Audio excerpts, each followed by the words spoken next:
Hi everyone, let's solve this question. Okay, but before that, let's see a simple basic. Okay, female को हम circle से दिखाएंगे, ठीक है। मेल को हम स्क्वायर से दिखाएंगे और सिबलिंग जो रहेंगे भाई बहन उनको हम हॉरिजॉन्टल लाइन से दिखाएंगे, ठीक है। और जब भी कोई मैरिड कपल होगा तो उसे हम ये डबल एरो से दिखाएंगे, ठीक है। और ध्यान रखेंगे कि एक साइड मेल हो और एक साइड फीमेल हो, ठीक है। और जब भी जनरेशन गैप आए तो हम उसे वर्टिकल लाइन से डिनोट करेंगे, जैसा कि यहाँ दिखाया गया है। ओके, तो ये एक सिंपल सा बेसिक छोटा सा था, ठीक है। तो चलो अब क्वेश्चन की ओर लौटते हैं। ओके, क्वेश्चन में क्या है, is Z brother of x.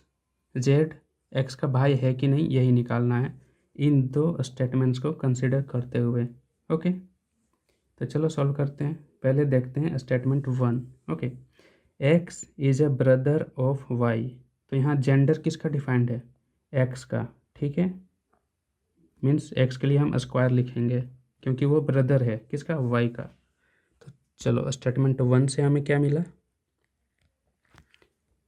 X का जेंडर डिफाइंड है इसीलिए एक्स को हमने स्क्वायर में बंद कर दिया। ओके, ब्रदर ऑफ वाई, ठीक है। ब्रदर ऑफ वाई मीन्स किसका भाई है, वाई का। अभी वाई का जेंडर डिफाइंड नहीं है इसलिए अभी हम सर्कल या स्क्वायर अभी नहीं बना सकते, ठीक है।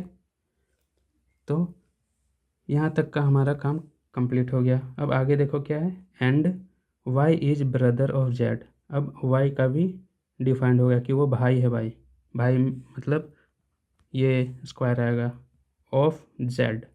ब्रदर ऑफ जेड मीन्स देखो वाई का भी डिफाइंड हो गया जेंडर, तो वाई को भी स्क्वायर में पैक कर दो।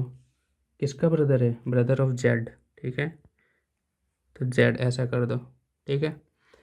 यहाँ तक कंप्लीट हो गया हमारा स्टेटमेंट 1। अब यहाँ से हम आंसर दे सकते हैं क्या, which one of the following is correct in respect of the question and the statement, ठीक है। तो यहाँ हम ये जो क्वेश्चन है जेड ब्रदर ऑफ एक्स, ठीक है, इसका दे पा रहे हैं क्या, जेड भाई है एक्स का। यहाँ तो जेड का जेंडर ही डिफाइंड नहीं है, भाई है या बहन है, तो आप यहाँ जेड को ब्रदर कैसे बोल सकते हो, है कि नहीं। तो स्टेटमेंट 1 से हम नहीं दे सकते answer. Statement 1 alone is sufficient, नहीं, ये सफिशिएंट नहीं है भाई, ठीक है, क्योंकि जेड डिफाइंड है ही नहीं, वो ब्रदर है कि सिस्टर। ओके, तो स्टेटमेंट 1 हमारा ख़त्म हो जाता है यहाँ। अब नेक्स्ट चलो स्टेटमेंट 2 पे। Okay, X Y Z are siblings, ठीक है। सिबलिंग्स तो बोल दिया मगर यहाँ ये डिफाइन किया ही नहीं है कि कौन ब्रदर है और कौन सिस्टर है, ठीक है। तो चलो फिर भी देख लेते हैं सेकंड स्टेटमेंट क्या बोलता है, X Y Z are siblings. तो X Y Z are sibling, तो ऐसा हो जाएगा। सेकंड स्टेटमेंट में कोई भी जेंडर डिफाइंड नहीं है इसलिए वो ऐसा बनेगा, ठीक है। तो अब केवल स्टेटमेंट सेकंड से आंसर दे सकते हो क्या, देखो क्वेश्चन क्या है, is Z brother of x. Z x का ब्रदर है क्या, एक्स जेड का तो कुछ डिफाइंड ही नहीं है, मेल या फीमेल, और सही में देखो तो यहाँ किसी का भी डिफाइंड नहीं है, ठीक है। तो स्टेटमेंट 2 से भी हम अकेले आंसर नहीं दे सकते। Statement 2 alone is sufficient, no, तो इसको भी काट दो भाई, ठीक है। अब अगला हमारा क्या आता है, सी में देखो बोथ मीन्स हमें दोनों स्टेटमेंट को मिलाना पड़ेगा, एक एंड दो, दोनों को अगर मिक्स कर दोगे, दोनों को मिला दो, ठीक है। तो यहाँ फिगर देखो, यहाँ फिगर देखो, ठीक है, कैसा बन जाएगा फाइनल फिगर। तो फाइनल फिगर आपका बनेगा जैसा फर्स्ट स्टेटमेंट में है, ठीक है, वैसा ही फिगर बनेगा। ओके, तो दोनों को जब कंबाइंड कर दिए तो वो भी किसके बराबर आ गया, स्टेटमेंट 1 के बराबर ही बनता है। और यहाँ भी जेड का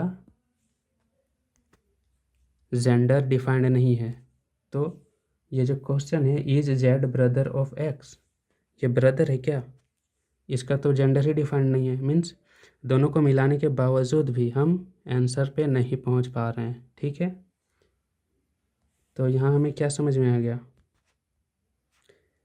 कि बोथ जो सी ऑप्शन है, both statement 1 and statement 2 are sufficient है, नहीं, दोनों को मिलाने के बावजूद भी हम आंसर पे नहीं पहुंच रहे हैं। ठीक है, तो हमारा आंसर क्या हो जाएगा, both 1 and statement 2 are not sufficient, means answer होगा ऑप्शन नंबर डी।